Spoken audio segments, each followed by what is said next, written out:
किया गया है, क्यों किया? आज का जो प्रदर्शन था, आप जैसा जानते हैं कि परसों जिस तरह से जंतर मंतर पर छात्रों के साथ बर्बरता पूर्व लाठीचार्ज हुआ, इसकी हम कड़ी निंदा करते हैं और इसी के संबंध में आज हम महामहिम राष्ट्रपति जी को जिलाधिकारी महोदय के माध्यम से ज्ञापन सौंपने आए थे।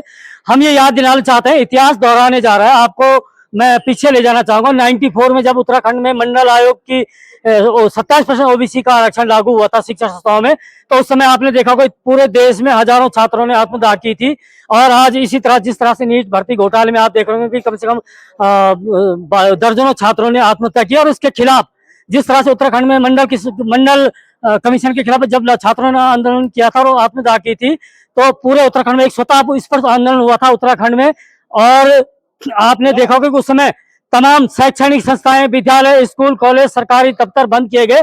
आज अगर सरकार चेतती नहीं है और आज धर्मेंद्र प्रधान का इस्तीफा नहीं होता और जो छात्र घायल हुए हैं, जिन पे अनावश्यक मुकदमे दर्ज हुए, वो मुकदमे वापस नहीं लिए जाते हैं और जो छात्र मरे हैं उनको 1-1 करोड़ रुपए जो मुआवजे वो नहीं पूरी की जाती है। तो जिस तरह से 1994 में उत्तराखंड आंदोलन में पूरे मातृशक्ति हाथों में दराती लेकर सड़कों पर उतरी, जिस तरह से कर्मचारियों ने, सभी नौजवानों ने असहयोग आंदोलन किया, जिस तरह से तमाम शैक्षणिक संस्थाएं, स्कूल, विद्यालय, पोस्ट ऑफिस, सरकारी कार्यालय बंद किए गए, उसी तरह यहाँ पे पूरा असहयोग आंदोलन होगा। तमाम सरकारी कार्यालय, शिक्षण संस्थान बंद किए जाएंगे और इस सरकार को ईंट का जवाब पत्थर से दिया जाएगा। धरना प्रदर्शन आप देख रहे हैं, लगातार 10 दिनों से पूरे भारत में सरकार हिली हुई है। और विषय क्या है? हमारे बेरोजगार युवा। क्यों? क्योंकि उनके भविष्य के साथ जो है सरकार निरंतर खिलवाड़ करती आ रही है। आप चाहे देश की बात करें, आप राज्य की बात करें, आप आज से बात कर रहे हैं, पिछले 5-6 सालों से जितनी परीक्षाएं लीक हुई है, क्या उनके अपराधी को सजा मिली है?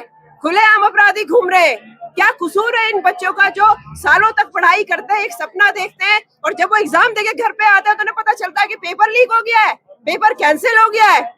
बहुत ही दुर्भाग्यपूर्ण विषय है। किसी भी देश की अगर प्रगति पता लगानी हो तो वहाँ के युवाओं को देखना चाहिए। और आज अगर भारत में युवा सड़कों पर आंदोलनरत है तो आप स्वयं समझ सकते हैं कि भारत की स्थिति इस वक्त कैसी है।